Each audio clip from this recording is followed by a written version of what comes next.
Ini adalah 5 kebohongan yang sering dibicarakan oleh orang tentang uang. Jadi kalau kamu pengen banyak uang, kamu harus dengar 5 kebohongan ini agar kamu bisa punya banyak uang. Yang pertama, kata orang bahwa kalau mau kaya itu harus kerja keras. Jawabannya enggak.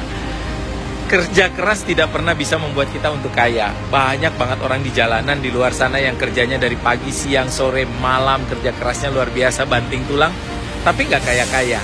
Kerja keras tidak membuat kaya. Kalau mau kaya, mau punya banyak uang, kerja cerdas, kerja pakai otak. Kerja keras membuat kita dapat gaji di kantor, tapi kerja cerdas membuat kita dapat kesejahteraan, karir kita meningkat, dan kita menjadi lebih kaya.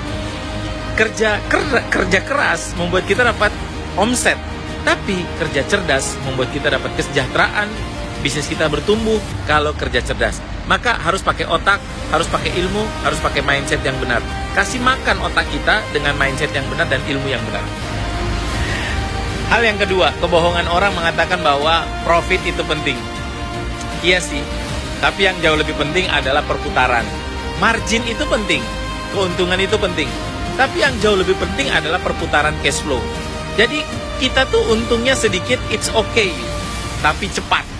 Apalagi untungnya bisa banyak dan cepat, tapi ini biasanya pilihan. Kalau kita mau untung besar, biasanya lambat. Kalau kita mau untung kecil, biasanya cepat. Maka utamakan perputaran daripada profit. Kadang-kadang ada orang nggak mau jual produknya karena takut nanti produknya itu marginnya kecil, akhirnya barangnya numpuk lama. Harus berputar dong. Semua harus berputar. Segala sesuatu yang bergerak itu akan mensejahterakan. Jadi harus berputar. Perputaran itu jauh lebih penting daripada jumlah profit. Kebohongan yang ketiga adalah bahwa kita harus memiliki brand, kita harus memiliki perusahaan. Enggak. Untuk kaya itu, kita nggak harus membuat brand kita sendiri, produk kita sendiri. Yang penting adalah income. Kepemilikan itu nggak penting. Yang penting adalah penghasilan. Penghasilan jauh lebih penting daripada kepemilikan. Artinya, kalau kita punya perusahaan 100%, tapi kemudian omsetnya 100 juta, mending punya perusahaan, kita bekerja sama dengan orang, walaupun kita hanya punya 50%, tapi omset kita bisa 1 miliar, omset kita bisa 2 miliar. Daripada 100 juta punya sendiri omsetnya, ya mending 100 miliar. Punya bareng-bareng, walaupun hanya 10%.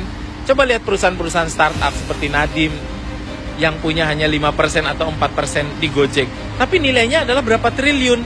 Bayangkan, daripada kita pengen kepemilikan, semuanya punya kita, tapi kita nggak pernah bisa besar.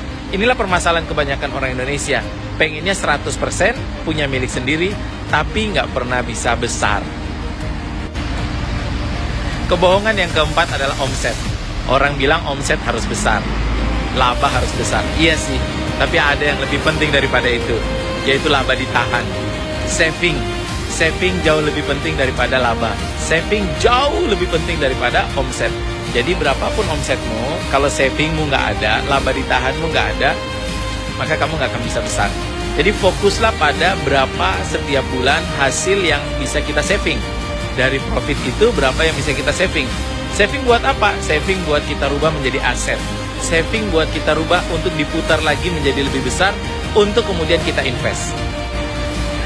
Dan yang terakhir, kelima, kebohongan tentang uang mengatakan bahwa kita bisa kaya kalau gajinya besar. Enggak. Kita bisa kaya kalau omsetnya besar. Enggak. Kita bisa kaya kalau passive income besar. Passive income. Kaya itu definisinya adalah passive income lebih besar daripada gaya hidup. Passive income. Jadi metodenya adalah kita punya usaha, punya bisnis, punya kerjaan. Kerjaan itu harus kita ke aset. Aset itu nanti menghasilkan passive income. Passive income membiayai gaya hidup. Ingat, kita punya kerjaan itu hasilnya jadikan aset. Aset itu ada passive income lah yang membiayai gaya hidup. Jadi nggak boleh membiayai gaya hidup itu dari omset, apalagi dari gaji, apalagi dari profit, nggak boleh. Jadi yang membuat kita kaya adalah punya passive income. Kaya tidak ditentukan dari omset atau dari profit. Berapa passive income yang kamu sudah punya hari ini?